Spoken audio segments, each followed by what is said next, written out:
कालीबंगा की विशेषताएं। जो कालीबंगा की सबसे पहली विशेषता वो बताते हैं तो वो इसका नगर निर्माण था। क्या था? कहीं नगर निर्माण लिखा होगा, कहीं नगर नियोजन लिखा होगा, मतलब तो वही है, नगर निर्माण कहें या क्या कहें हम इसे, नगर। कालीबंगा सिंधु घाटी सभ्यता का एक नगर है। क्लियर? सिंधु घाटी सभ्यता के अब तक कितने नगर मिल गए हैं? बोला था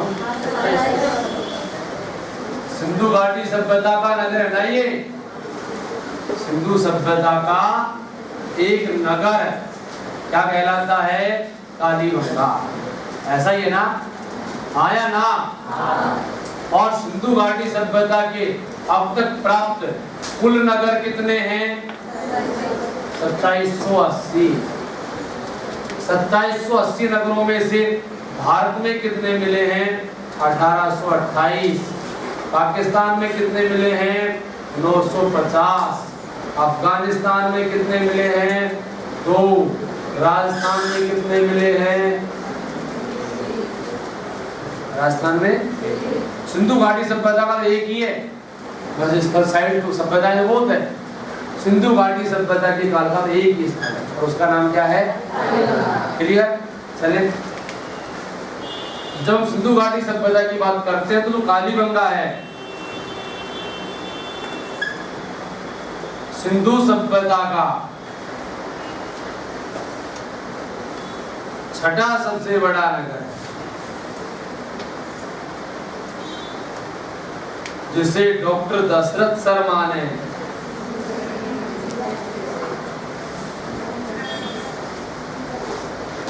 सिंधु सभ्यता की तीसरी राजधानी कहा।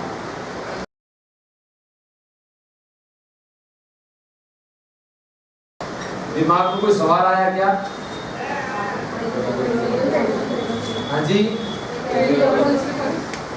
स्टुअर्ट पिगट नामक विद्वान ने हड़प्पा और मोहनजोदड़ो को सिंधु घाटी सभ्यता की दो जुड़वा राजधानी कहा। किसने कहा है? Stuart Piggott. किसने कहा है? स्टुअर्ट पिगट कहता है कि दो जुड़वा राजधानी कौन कौन सी? तो एक का नाम हड़प्पा और दूसरी का नाम मोहनजोदड़ो। डॉक्टर दशरथ शर्मा कहता है तीसरी राजधानी जिसका नाम क्या है? कालीबंगा। क्लियर? आगे बढ़ जाएं।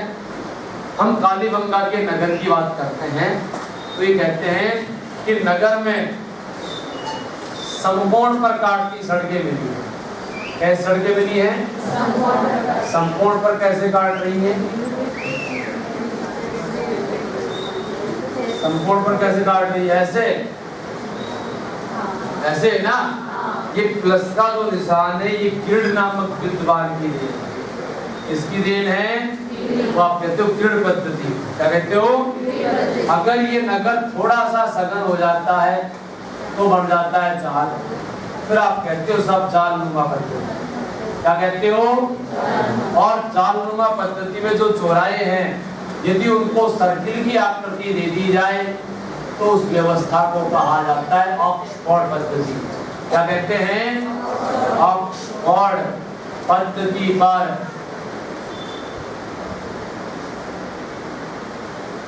नगर बसा। नगर किस पद्धति पर बसा था भाई? किरण पद्धति कहे, चालनुमा पद्धति कहे या ऑक्सफोर्ड पद्धति कहे। भाई नगर में समकोण प्रकार की सड़कें होंगी तो वो प्लस का निशान हो गया और प्लस का निशान जो है वो किरण नामक विद्वान की देन है तो हम कहते हैं किरण पद्धति।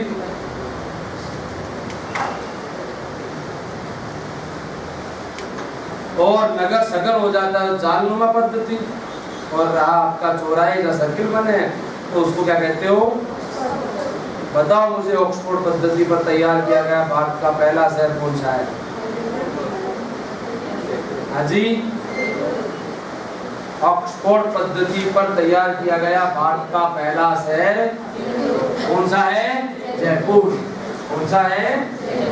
यही नोट डाल देना।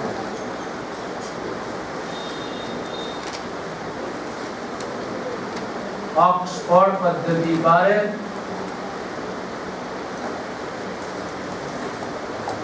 भारत का प्रथम शहर पूछे तो भारत का प्रथम शहर क्या बताओगे? जयपुर। और पूछे कि भाई आपका आधुनिक भारत का प्रथम शहर कौन सा है तो बताओ। जो भारत सरकार ने बसाया हो कौन सा है? कुछ तो बोलो, कुछ तो बोलो, कौन सा है? क्लियर। ऑक्सफोर्ड पद्धति पर बसा भारत का पहला शहर जयपुर, और ऑक्सफोर्ड पद्धति पर बसा आधुनिक भारत का पहला शहर कौन सा है? आगे चले। नगर में समकोण प्रकार की सड़कें मिली हैं जिन्हें हमने ग्रिड पद्धति कहा है, जालनुमा पद्धति कहा है या ऑक्सफोर्ड पद्धति पर बसा भारत का पहला शहर कौन सा है? और ऑक्सफोर्ड पद्धति पर तैयार किया गया आधुनिक भारत का पहला शहर कौन सा है? जो हमारा नगर है सिंधु घाटी कालीबंगा सभ्यता का नगर दो भागों में बटा हुआ है। कितने भागों में बटा है भाई? तथा दोहरे परकोटे पर बना हुआ है। किस पर बना है? दोहरे परकोटे पर बसा है। ये दोहरा परकोटा क्या होता है? आप परकोटा कह लो इसे, सुरक्षा प्राचीर कह लो इसे, या चार दीवारी कह लो इसे, मतलब तो वही है। क्लियर ना? नगर कितने भागों में बटा है? परकोटा कैसा है? परकोटा कैसा है? और नगर पश्चिम से पूर्व की ओर बसा हुआ।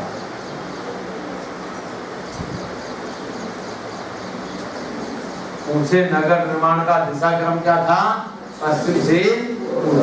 देखो ये आपका एक नगर तो ये बना लिया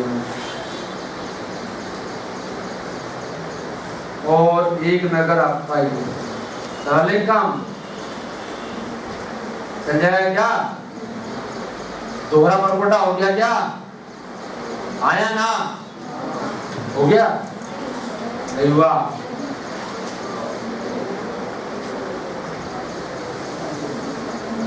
ये कंडीशन है। जो हमारा पश्चिमी नगर है, जो हमारा पश्चिमी नगर है वो ऊंचाई पर बना है, तो हमने इसे कहा है उजला नगर। क्या कहा है? और उजले नगर में आपको मिला है तो देखो मैं आपको एक बात बताऊं, मध्यकाल में बसे हुए सभी नगरों का डिजाइन एक जैसा है। उदाहरण के तौर पर चित्तौड़गढ़ है, उदयपुर है, भरतपुर है, अलवर है, जो मध्यकाल में बसे नगर सबका डिजाइन एक जैसा है। और डिजाइन कैसे? ढलान पर बसे हुए हैं, ऊपर पहाड़ी पर बना हुआ है दुर्ग, थोड़ा सा नीचे उतर के आओगे उनके कुल देवता कुल देवी का मंदिर, थोड़ा सा नीचे उतर के आओगे तो बड़ी हवेलियां, और नीचे उतरोगे सीधा रास्ता आता है बाजार में, और बाजार से बाहर निकलोगे तो सामान्य बस्ती है। ये राजपूत काल में बसे हुए सभी नगरों का एक फिक्स डिजाइन है। क्या ऐसा कोई डिजाइनर था क्या? मैंने पूछा क्या ऐसा कोई डिजाइनर था क्या इसने ऐसे नगर बसाए? ये कोई डिजाइनर नहीं था, हमारा सिस्टम था नगर बसाने का। नगर बसाने का, सोसाइटी को बसाने का। राजा को सबसे ऊपर रखते दो कारणों को ध्यान में रखकर। उसमें तो गोला बारूद तो इतने उपलब्ध थे नहीं, भारत में पहली बार तोप लेकर आया बाबर, उससे पहले बारूद का उपयोग करते थे, ठीक है ना? और वो तोप की लाया तो इतनी लाया था कि ये 150 फीट फेंकती थी, ऐसा नहीं था कि वो 2-4 किलोमीटर फेंकती थी। और राजा को ऊपर बसा देंगे तो नीचे से कोई कितनी भी तोप चलाता है, राजा कोई कुछ नहीं बिगाड़ सकता, सुरक्षित है। और ऐसा माना जाता था राजतंत्र में, राजा सुरक्षित तो राज्य सुरक्षित, और राजा असुरक्षित तो राज्य असुरक्षित। तो राजा की सुरक्षा पहली प्राथमिकता, वो ऊपर रहेगा। और एक लॉजिक और होता था, राजा का कचरा फेंककर जनता की तरफ आ जाएगा, चलेगा। जनता का फेंककर राजा की तरफ चलेगा ना तो कलेश हो जाएगा, तो राजा ऊपर। अब राजा के सबसे निकट कोई व्यक्ति हुआ करता था तो पुरोहित होता था।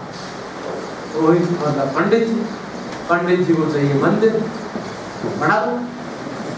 अब राजाओं के तीसरे सबसे निकट कोई व्यक्ति हुआ करते थे, वो जागीरदार जमींदार थे। जागीरदार जमींदारों को चाहिए हवेलियां, 3 नंबर बना दो।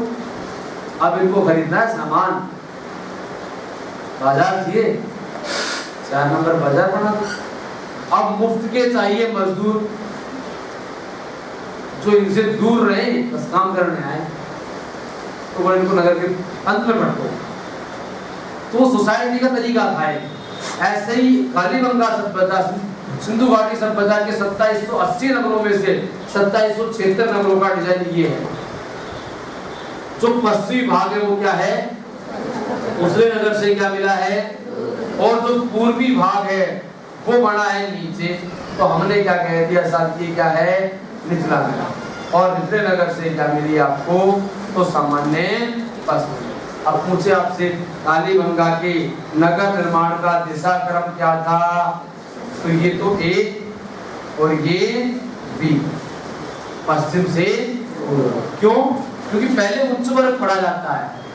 आप सोसाइटी का अध्ययन करते हैं, आपसे वो कहता है भारत में 4 प्रकार की वर्ण व्यवस्था है, आप क्या कहोगे, ब्राह्मण, क्षत्रिय, वैश्य, शूद्र।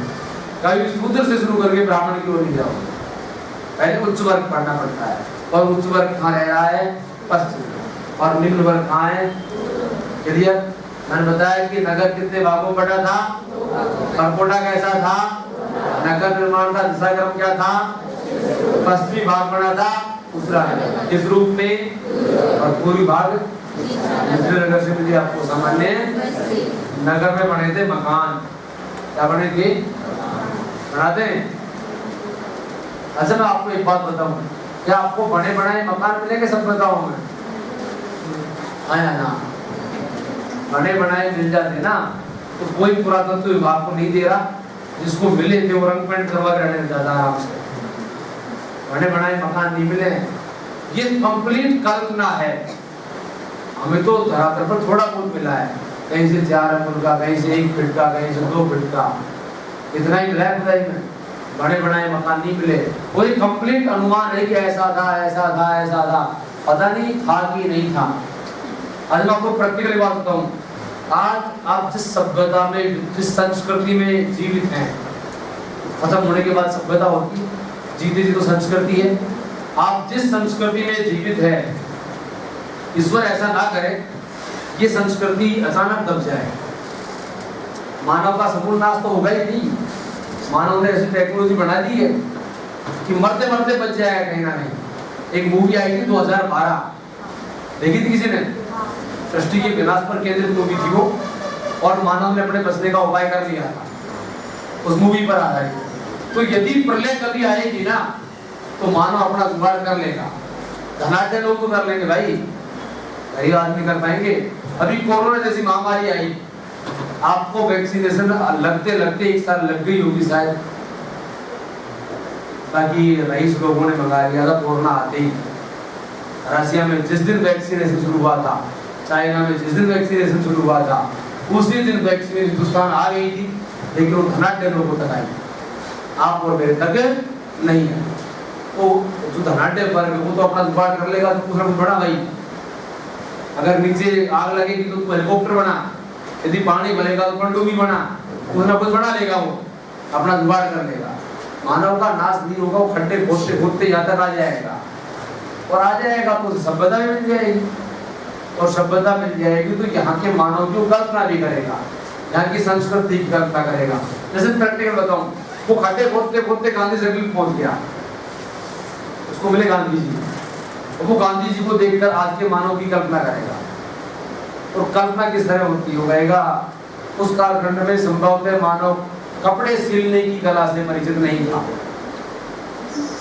जो सील कर पहनने की बजाय लपेटने में विश्वास करता था।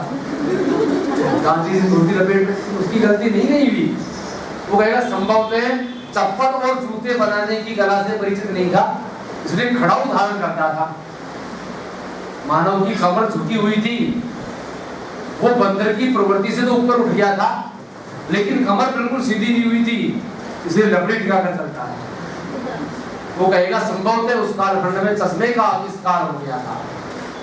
क्या डेफिनेशन ठीक है क्या?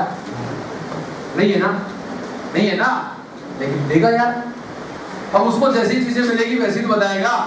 अब इनको जैसी मिलेगी बताएगा। अब उनका मकान जो थे, मकान एक मंजिल भी थे, मकान कैसे थे? वे दो मंजिल, दोनों प्रकार के। हमें कैसे पता भाई? दोनों प्रकार के थे।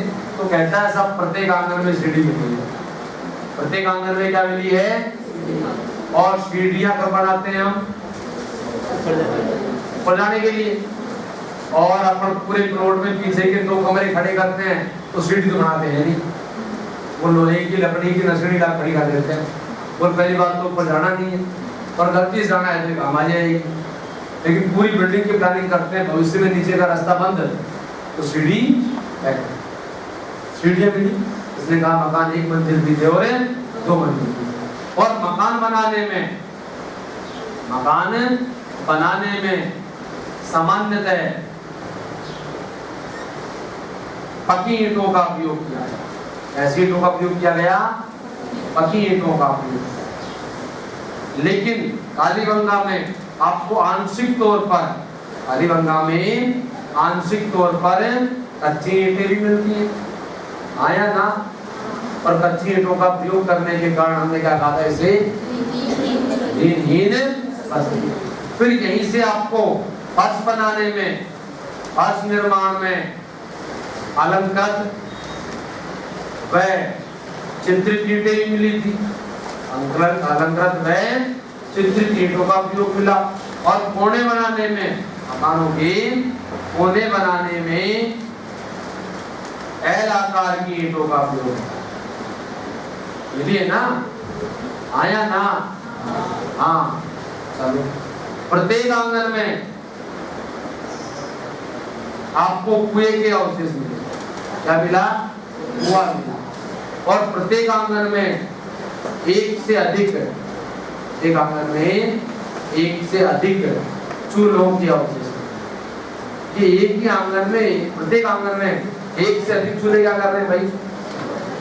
एकल परिवार की संयुक्त परिवार।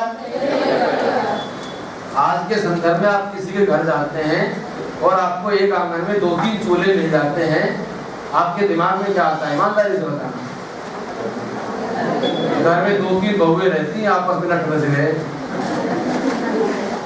और सब अलग है, तो ये संयुक्त परिवार कैसे हुआ? आप सही कह रहे हैं, संयुक्त है। प्राचीन भारतीय इतिहास में एकल परिवार प्रथा कहीं नहीं थी, यह कैसे हो सकती है? हाँ, श्रम विभाजन के उद्देश्य से, कार्य विभाजन के उद्देश्य से 2-3 चूल्हे तैयार किए जाते थे। एक चूल्हे पर तो भैंस का साठ काट तैयार होता था। आज की भी स्थिति हम समझे तो आज गाँव में जाएंगे ज्वाइंट फैमिली मिल जाती है क्या? मिल जाती है। देहात में, मैं ठेठ देहात और ढाणी से हूँ, कुएं पर मकान है और आज भी हमारी ज्वाइंट फैमिली है। 3 दादाओं का परिवार साथ रहता है। मेरे 3 दादाओं का परिवार आज भी साथ रहता है। ये अलग बात है कि वो 3 दादाओं के परिवार के नाम पर हमारे 3 चाचा बाहर हैं, बाकी सब बाहर चले गए। अब उन 3 चाचाओं के पास आते जाते रहते हैं, लेकिन कहने के नाम पर ज्वाइंट है ना। अब कभी घर जाते हैं सबके सब, किसी फंक्शन पर, होली दिवाली घर बनाते हैं, तो हमारे परिवार के सदस्यों की संख्या 48 हो जाती है। अब एक महिला खाना बनाएगी क्या? अभी क्या पत्र देकर किया जाएगी। इसलिए हमने उस बिल्डिंग में ऑलरेडी 4 किचन बनवाई है कि भाई लाख लग के ना 2 जड़ी लग के रोटी कर लेना, 2 जड़ी सब्जी और कुछ जो बनाना हो ना वो बना लिया करो। तो आज यदि आप ज्वाइंट रहते हैं तो आपको काम बांटना पड़ता है। ये भी काम बांटा गया था। श्रम विभाजन के उद्देश्य से एक से अधिक चूल्हे तैयार किए गए। रिपीट करें एक बार, यहाँ तक का, आगे तो बोर्ड नहीं है। हमने क्या बताया है? पहली विशेषता क्या है? नगर निर्माण। नगर सिंधु सभ्यता का एक नगर है कालीबंगा। और सिंधु सभ्यता के कुल नगर कितने मिले? भारत में कितने मिले? पाकिस्तान में कितने मिले? अफगानिस्तान में कितने मिले? राजस्थान में कितने मिले? कालीबंगा सिंधु घाटी सभ्यता का 6ठा सबसे बड़ा नगर है।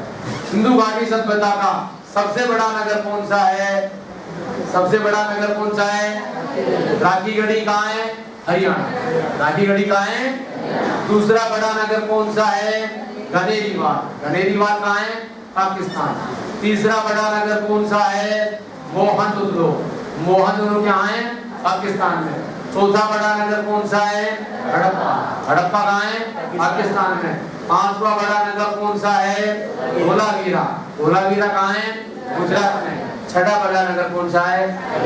जिसे डॉक्टर दशरथ शर्मा ने कहा है सिंधु घाटी सभ्यता की जुड़वा राजधानी कौन सी? हड़प्पा। किसने बताई? स्टुअर्ट ने। तीसरी राजधानी कौन सी? कालीबंगा। किसने बताई? हमने बताया कि नगर में संपूर्ण प्रकार की हुई जिसे क्या कह रहे हैं आप? किस पद्धति पर बसा है? ऑक्सफोर्ड पद्धति पर तैयार भारत का पहला शहर कौन सा है? और आधुनिक भारत का पहला शहर कौन सा है? नगर कितने भागों में बटा? परकोटा कैसा? परकोटे को क्या कहते हैं आप? नगर का निर्माण दिशा क्रम क्या है? पश्चिमी भाग को कहते हैं हम उत्तरी नगर में मिला, पूर्वी भाग को कहते हैं हम उत्तरी नगर में मुस्लिम है। मकान 1 2 मंजिल 2। किस आधार पर कहा हमने? आजकल वो कथन कारण के सवाल आते हैं ना, एक कथन आर कारण ऊपर कालीबंगा से 1 में 2 मंजिल दोनों प्रकार के मकान मिलते हैं और भी ऑप्शन लिख देगा कि यहाँ से पक्की ईंटों का निर्माण करने के अवशेष मिले। फिर कहेगा ए सही है, आर गलत है, आर सही है, ए गलत है, आर ए दोनों सही है लेकिन आर ए की व्याख्या नहीं करता है, आर ए दोनों सही है और आर ए की व्याख्या उस जगह सेंटेंस लगाया। इसका कारण क्या है? ये इस कथन का कारण क्या है? क्लियर ना? हमने बताया मकान बनाने में सामान्यतः पक्की ईंटें हैं, आंशिक तौर पर काम में ली गई कच्ची ईंटें। तो कालीबंगा को सिंधु घाटी सभ्यता की कहा गया। 3 ईंट बस्ती फर्श निर्माण में काम में ली गई, अलग कर चित्रित ईंटें कोने बनाने में काम में ली गई, एल आकार की ईंटें प्रत्येक आंगन में मिला हुआ और प्रत्येक आंगन में मिला 1 से अधिक चूल्हा, जो किसका प्रमाण है? ठीक है भाई, और भी लिखा है? जो लोग लिख सकते हैं वो लिख लें, बाजू में लिखा। हाँ भाई, कथा सुन करो होने वालों।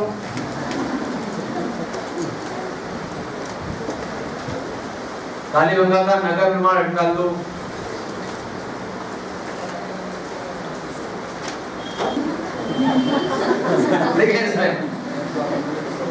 कालीबंगा सिंधु घाटी सभ्यता का एक नगर है। कालीबंगा सिंधु घाटी सभ्यता का एक नगर है। ये फोटो खींचने से इसको आगे दिखाते रहे। नगर है, एक नगर है। सिंधु सभ्यता के कुल प्राप्त स्थल, सिंधु सभ्यता के कुल प्राप्त स्थल कितने भाई? 2780। 2780।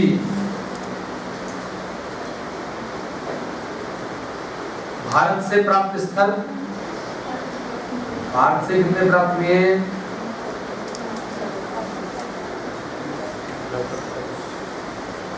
कितने? 1828।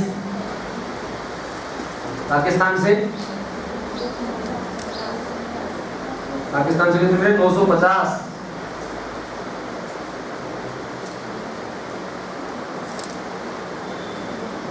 अफगानिस्तान से कितने मिले? 2। राजस्थान से कितने मिले? 1। हो गया? चले आगे। तो देखिए, कालीबंगा सिंधु घाटी सभ्यता का, कालीबंगा सिंधु सभ्यता का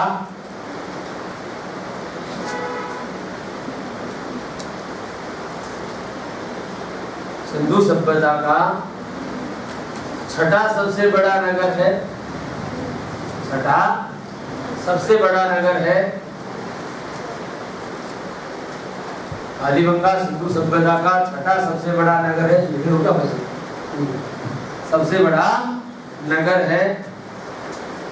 अगर आप राजस्थान जी के फोकस कर रहे हैं तो सोचो मत, second grade third grade SST से फोकस कर रहे हैं तो ये इंपॉर्टेंट है, और second grade third grade SST से फोकस कर रहे हैं तो बढ़ाएंगे ना अपना, वहां आ जाएंगे सारा डाटा। क्या लिखा हमने? हाँ जी श्रीमान जी, छठा सबसे बड़ा नगर है जिसे डॉक्टर दशरथ शर्मा ने, जिसे डॉक्टर दशरथ शर्मा ने सिंधु सभ्यता की तीसरी राजधानी कहा है। कहा है, कह दिया, नोट डाल दो। स्टुअर्ट पिगट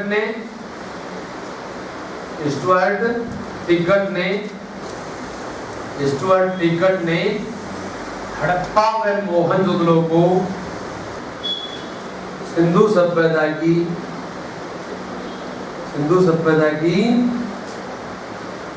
दो जुड़वा राजधानी कहा है। कह दिया भाई, चले आगे, फिर लिखें कालीबंगा के नगर में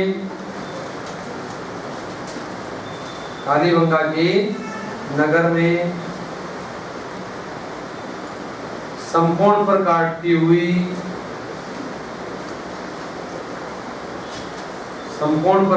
हुई सड़कों के अवशेष मिले।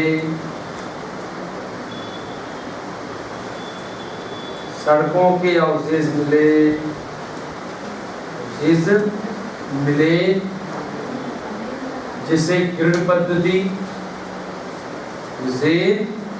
पद्धति, जालनुमा पद्धति अथवा ऑक्सफोर्ड पद्धति कहा गया।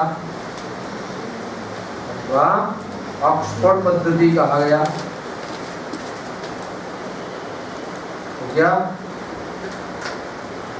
आगे बढ़े, नोट डाल दो। ऑक्सफोर्ड पद्धति पर बसा भारत का पहला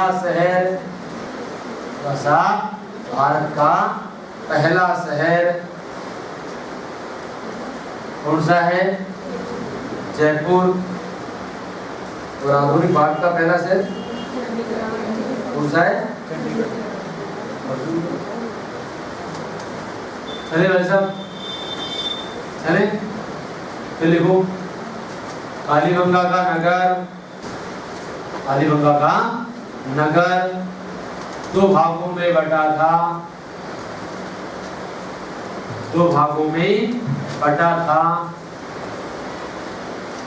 तथा दोहरे परकोटे पर केंद्रित था। करो, नगर निर्माण का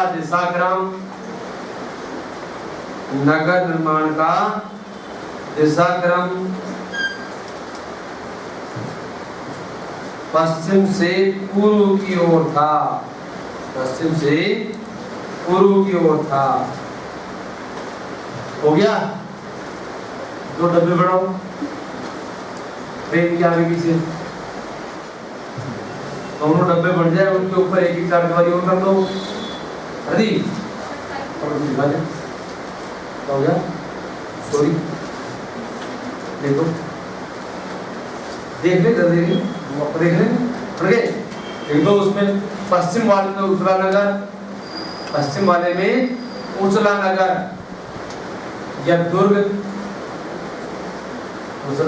या दुर्ग, और पूर्व वाले में क्या है भाई? निचला नगर या सामान्य बस्ती।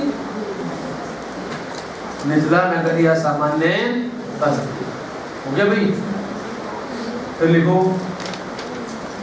मकान 1 व 2 मंजिल दोनों प्रकार के थे। 1 व 2 मंजिल दोनों प्रकार के थे। तथा मकान बनाने में सामान्यतः पक्की ईंटों का प्रयोग किया गया। पक्की ईंटों का प्रयोग किया गया। आंशिक तौर पर कच्ची ईंटें काम में ली गई। आंशिक तौर पर कच्ची ईंटें काम में ली गई। हो गया वैसा? तो लिखो फर्श बनाने में चित्रित, फर्श बनाने में चित्रित व अलंकृत ईंटों का प्रयोग हुआ। चित्रित व अलंकृत ईंटों का प्रयोग हुआ। तो लिखे कोने बनाने में, कोने बनाने में एल आकार की ईंटें, एल आकार की ईंटें काम में ली गई। आगे बढ़ो। प्रत्येक आंगन में, प्रत्येक आंगन में कुएं के अवशेष तथा एक से अधिक चूल्हों के अवशेष, एक से अधिक चूल्हों के अवशेष मिले, जो संयुक्त परिवार प्रथा, जो संयुक्त परिवार प्रथा का प्रमाण है, का प्रमाण है।